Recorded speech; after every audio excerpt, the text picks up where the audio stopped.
Reciban un cordial saludo, estimados alumnos y alumnas. Por medio de este video vamos a trabajar la redacción generativa. Este es un punto importante que les va a servir a ustedes para poder trabajar la tarea número 2. Comencemos. Y nos preguntamos, ¿qué es la redacción generativa? Vamos a ver cómo se desarrolla la redacción generativa. Y esta consta de 3 fases. Tenemos la preescritura, la escritura y la posescritura. En la preescritura es donde vamos a desarrollar todo ese cúmulo, todo ese torbellino de ideas que tenemos en la mente. Hay un punto importante que deben tomar en cuenta ustedes. Para poder generar ideas, primero deben crear las ideas. Y eso significa que primero deben desarrollar una investigación. Deben poder tener los elementos suficientes para poder desarrollar posteriormente las ideas. Como se han dado cuenta, en la tarea número 2, el primer punto es que ustedes hagan una investigación. Hay una serie de temas de los cuales ustedes deben escoger uno. Después de haber escogido el tema y haber desarrollado la investigación, entonces ustedes tendrán en su cerebro, en su mente, una serie de ideas, las cuales deben reproducir a través de la escritura. De ahí viene el nombre de redacción generativa, porque ustedes están precisamente desarrollando el proceso creador, el proceso generador de ideas. La segunda fase es la escritura. Normalmente los cursos de redacción comienzan en este punto. Y aquí, por supuesto, les vamos a dar su importancia. Es fundamental saber escribir, pero es más fundamental tener clara las ideas para poder posteriormente desembocarlas en la escritura. La escritura tiene que ser un proceso en el cual ustedes van a plasmar en el papel, en el texto, sus ideas. La tercera fase se denomina posescritura. Es cuando ustedes buscan la manera de dejar en forma estética el texto. La mayor parte de personas piensan que después de poner el punto final en la escritura, ya concluyeron la tarea. No, sencillamente les falta la posescritura. Esta es la parte en la cual ustedes van a buscar si su texto es coherente, si su texto está bien articulado, digamos, si funciona para su lector. Posteriormente van a buscar si tiene faltas de ortografía, si tiene problemas de puntuación o problemas de acentuación. Esta es la parte que se trabaja en la posescritura. Como ven, la redacción generativa es una metodología que les permite a ustedes desarrollar un texto desde las ideas hasta el momento en que lo dejan de la mejor manera posible. La primera etapa de la preescritura se denomina lluvia de ideas. Esto es una cuestión muy sencilla. Es una secuencia de palabras y de frases cortas relacionadas con el tema que nos interesa. Cada idea ocupa un renglón. El orden es casual y se colora cada año en forma desordenada conforme fluyan. A veces tenemos duda de qué es una idea. Pues vean, una idea es toda aquella imagen que tenemos en el cerebro y que se nos presenta de forma inmediata y está relacionada con el tema que estamos trabajando. Por ejemplo, si pensamos en la actual crisis del coronavirus, ¿qué ideas tenemos asociadas con el coronavirus? Pues tenemos virus, tenemos enfermedad, cuarentena, emergencia, toque de queda. Como ven, toque de queda tiene 3 palabras, es una idea. Protegernos, quedarnos en casa. Quedarnos en casa tiene varias palabras y es una sola idea. Como ven, entonces ya podemos tener más claridad acerca de qué le llamamos idea y por el cual vamos a desarrollar una lluvia de ideas. Después de hacer la lluvia de ideas, el siguiente paso es organizar y jerarquizar nuestros hallazgos. Aquí tenemos, como ustedes ven, la jerarquización se elabora con el esquema gráfico. Lo he subrayado de esta manera para que ustedes comprendan la importancia que tiene, ¿verdad? La jerarquización se elabora con el esquema gráfico. Pasamos entonces al esquema gráfico. Aquí tenemos 3 partes. Digamos que estábamos desarrollando el tema del Estado. El Estado, hemos generado una serie de ideas, digamos 25, 30 ideas, y después de esas 25, 30 ideas, hemos definido que las más importantes, las ideas principales pueden ser población, territorio y poder. ¿Y cómo hacemos para saber si está bien coordinado este desarrollo de las ideas principales? Pues trabajamos como que hiciéramos una oración y diríamos, el Estado está conformado por la población, por el territorio y por el poder. ¿Ven?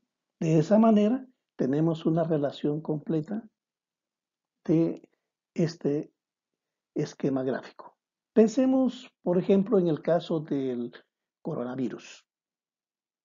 Aquí tendríamos que ponerle coronavirus. ¿Cuáles podrían ser las ideas más importantes que nos podrían surgir de ellas? Digamos, tendríamos que desarrollar entre 25 a 30 palabras, 25 30 ideas, y de ellas podríamos pensar que las más importantes podrían ser virus, hospitales, toque de queda. ¿Ven? De esa manera tendríamos ya nuestra estructura. Y de cada una de ellas vamos a desarrollar ideas secundarias. Esta es la oración principal y de aquí tendríamos ideas secundarias. Esta es la idea principal y aquí desarrollamos ideas secundarias. Esta es la idea principal y de aquí desarrollamos ideas secundarias. Hasta ahora hemos visto un esquema básico, muy sencillo. Ahora vamos a trabajar un esquema con ideas derivadas. De cada idea secundaria se derivan otras ideas afines. Pueden tomarse de la lluvia de ideas o de una deducción lógica posterior. Entonces, entramos a ver el esquema gráfico con ideas derivadas. Cada idea secundaria, aquí recuérdense ustedes cuando trabajamos las ideas principales y las ideas secundarias. Cada idea secundaria tendrá a su vez ideas derivadas. ¿De dónde se obtienen las derivadas? De la lluvia de ideas o de otras ideas que ustedes pueden generar. Aquí tienen ustedes entonces el esquema de ideas derivadas. Nuestro tema principal sería el Estado democrático de derecho. Y vemos que tiene sus ideas principales: Estado, derecho, Estado de derecho. De Estado tenemos ideas secundarias: surgimiento, evolución, Estado democrático.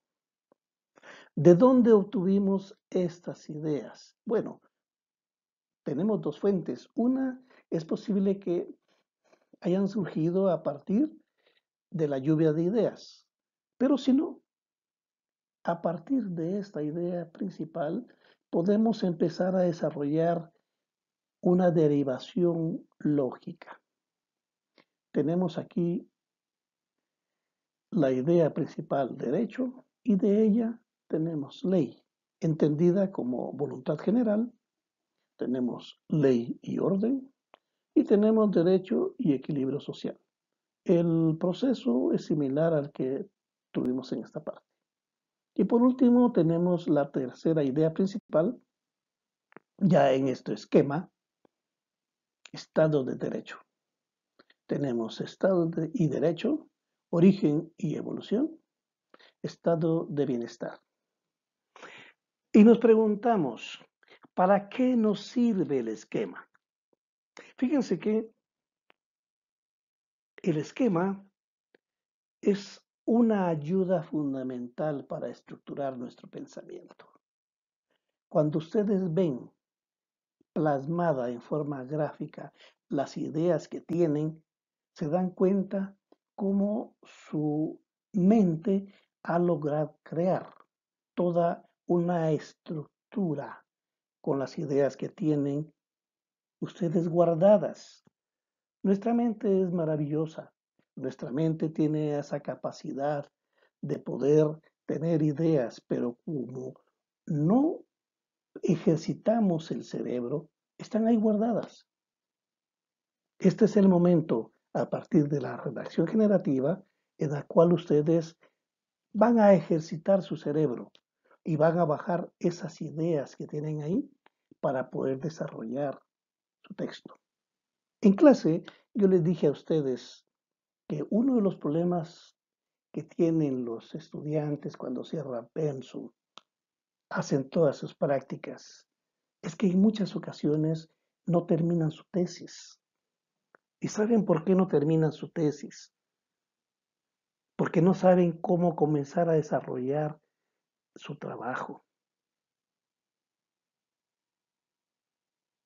Entonces, a partir de la redacción generativa, ustedes pueden hacer su esquema de ideas derivadas y van a ver que esto mismo les funciona para hacer la tarea número 2 y esto también les puede ayudar a ustedes más adelante para trabajar su tesis. Aquí tienen ustedes, sirve para ordenar nuestras ideas entre principales, secundarias y derivadas. De esta manera se puede establecer un orden en la jerarquía y la secuencia del texto que voy a trabajar. Y vean este aspecto importante de lo que les había dicho. Vean, voy a remarcarlo aquí. Esta parte permite dividir el texto por áreas, subtítulos y capítulos. Esta es la parte que muchas personas no logran desarrollar. Y como ustedes ven, lo estamos haciendo de una forma natural, de una forma fácil, de una forma sencilla, para que ustedes tengan la capacidad de poder desarrollar su trabajo. Bueno, y después de haber hecho su esquema gráfico, pasamos a la siguiente fase, que es el bosquejo tópico. Fíjense que cuando hablamos de bosquejo tópico, tenemos que relacionar las ideas. ¿Qué es un bosquejo? Un bosquejo, bueno, un bosquejo puede ser un dibujo, un bosquejo es algo que yo elaboro, digamos, de manera superficial o que le voy dando forma. Bosquejar una idea, decimos. Y tópico. Tópico se refiere a un tema. Es como ustedes dicen, el tópico que vamos a desarrollar hoy. Es igual que dijeran el tema que vamos a desarrollar hoy. Entonces, ya junto a los dos términos nos dicen que es un bosquejo de tema. Aquí, un bosquejo es un diseño o proyecto de un texto que contiene los elementos esenciales. Un tópico es un tema. De esa manera vamos a bosquejar el contenido de un tema. Es como si hiciéramos el esqueleto de nuestro futuro texto. Y vean eso, dice el esqueleto de nuestro futuro texto. El esqueleto quiere decir la estructura, ¿verdad? Entonces, de esa manera es como logramos entonces articular ya una estructura. Y aquí tenemos nuestro bosquejo tópico. Vean, tenemos el tema, tenemos la idea secundaria, la idea derivada y elementos que van surgiendo de esta idea derivada. ¿De dónde salen estos elementos? Vean, cuando ustedes tienen esta idea, piense, ¿qué otras ideas pueden estar relacionadas con esta? Pueden ser 1, pueden ser 2, pueden ser 3, pueden ser 20 ideas, 30 ideas. Igual, idea secundaria, segunda idea secundaria. Y tenemos aquí la idea derivada. Y de esa nos van a surgir varios elementos. ¿Qué es un elemento? Un elemento es una idea que nos surge de la anterior. Y hay un punto importante de por qué le llamamos bosquejo tópico. ¿Se recuerdan ustedes que en la lectura académica usábamos el término de gráfica, bosquejo, perdón, esquema decimal? Es exactamente lo mismo, solo que con otro nombre. Es el esquema decimal o bosquejo tópico en el cual vamos a usar una numeración decimal. Tenemos el punto 1. Todo aquello que deriva del 1 va a ser 1.1. Y de ahí tenemos el 1.1.1, el 1.1.2, etc. Esta es la forma en que trabajamos. ¿Por qué le llamamos bosquejo tópico? Porque nos permite desarrollarlo en forma subordinada. Ideas principales, ideas secundarias y ideas derivadas. Y aquí ya lo tenemos como un tema definido.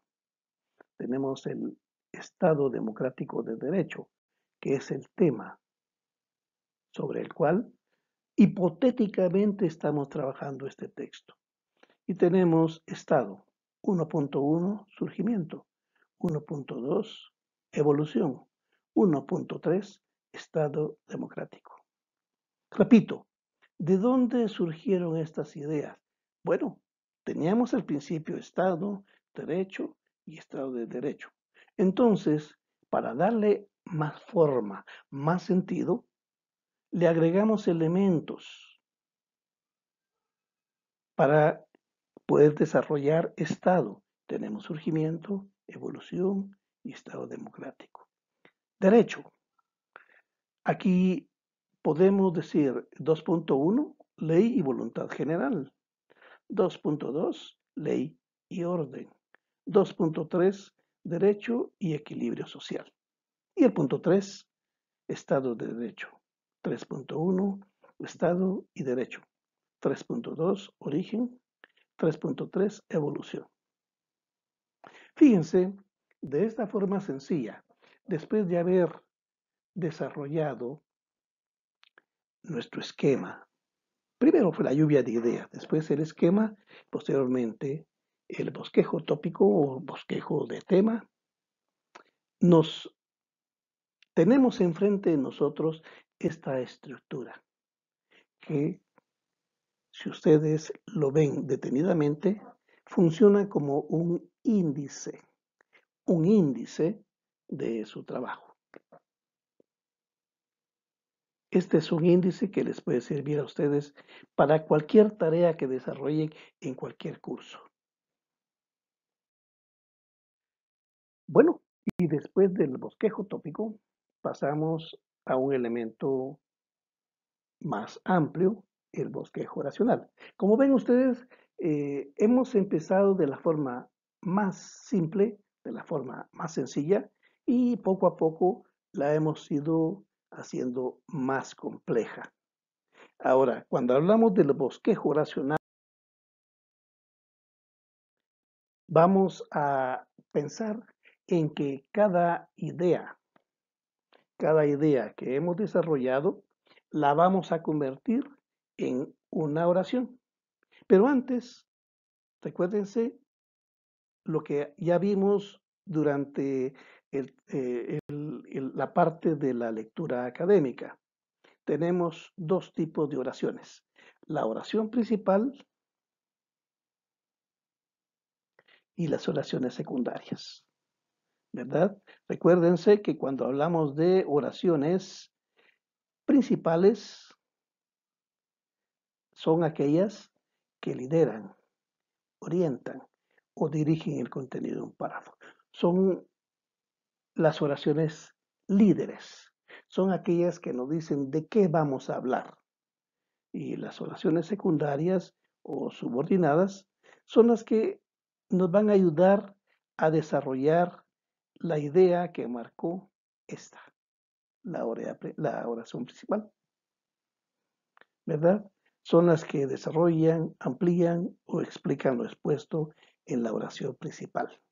De esta manera es como vamos a ir desarrollando nuestro texto. Surgimiento, surgimiento. Entonces, aquí ustedes pueden ver, lo vamos a hacer, que de surgimiento vamos a desarrollar este párrafo. Vean, este párrafo surge entonces de surgimiento. Y decimos, el Estado surge con la propiedad privada y las clases sociales. Primera oración, esa es la oración principal. De esa oración principal vamos a desarrollar entonces ideas secundarias. Esa tesis plantea una relación intrínseca entre Estado y derecho. ¿Por qué esta no puede ser la oración principal? Porque si ustedes dijeran, esa tesis plantea una relación intrínseca entre Estado y derecho, pues no están diciendo nada porque no saben de qué están hablando. En cambio, si ustedes dicen el Estado surge con la propiedad privada y las clases sociales, esa oración es autónoma, esa oración tiene sentido, porque tenemos el Estado como sujeto, surge como verbo y el complemento con la propiedad privada y las clases sociales. ¿Ven? Es una oración independiente, es una oración lógica, es una oración autónoma y es una oración líder, porque encabeza, lidera este párrafo. Entonces tenemos primera idea, primera oración, segunda oración y vemos entonces que tenemos una idea, otra idea, otra idea, otra idea, perdón, otra oración, ¿verdad? Y aquí otra oración. Tenemos en total una, dos, tres, cuatro, cinco oraciones. Y estas cinco oraciones que conforman un párrafo surgen a partir de esta idea. ¿Ven? Eso es todo, estimados alumnos y alumnas. Como ven, no es algo complicado. Lo único que amerita es que ustedes le pongan atención, le pongan interés, porque mi propósito no es solo enseñarles un punto del curso, sino poder darles a ustedes las herramientas, los instrumentos para que en su futuro académico y en su futuro profesional ustedes puedan desarrollar investigaciones académicas y más adelante cuando se gradúen como abogados y notarios, abogadas y notarias, pueden desarrollar textos coherentes, textos que sean fáciles de comprender por las personas. Entonces, les agradezco mucho su atención y este video se los dejo ahí para que lo puedan ver en el momento en que ustedes consideren conveniente. Saludos cordiales.